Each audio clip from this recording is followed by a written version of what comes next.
پیر میر علی شاہ صاحب رحمت اللہ علیہ گولڑے شریف تو چلے کانے دے مقابلے لاہور قیدیانی دے کانا کہندا سی میں نبی ہاں. پیر میر علی شاہ صاحب نے فرمایا کانیا تو کہڑے پاسوں نبی تو تاں کانا ہے. پیر صاحب جدوں چلن لگے تے لوگاں نے کہا حضور تسی نہ چلو تسی پیر آدمی ہو اے تے مولویاں دے کام ہیں. تے پیر میر علی شاہ صاحب گل کے کیتی فرمایا ہم سے ایسی بغیرت فقیری نہیں ہو سکتی. کیسا جی ہے فقیرن فرمایا ہم سے ایسی بغیرت فقیری نہیں ہو سکتی. میں گولڑے شریف بھی انج لہرا کے کتاب سیف چشتی آئی وہ سارے بیٹھے سن گولڑے والے پیر میں انج تقریر کی انج میں کہا اٹھو پیرو سارے. ہاں جی تو انہوں بھی یہی کہہ رہا ہوں حضور کی عزت پر بات کرنی ہے. میں انہوں پیرانوں بھی یہی کہہ کے آیا گولڑے شریف والے نے.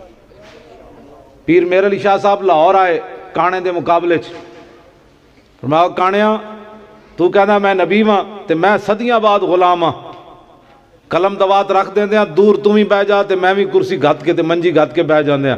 ایتھو تو اپنے قلم نو حکم دے وہ چلے. میر علی شاہ اپنے قلم نو حکم دے گا جدا قلم چلیا وہ حق تے جدا نہ چلیا وہ ذلیل ہے. وہ کانا تے آیا کوئی نہیں انہیں آنا بھی کوئی نہیں سی.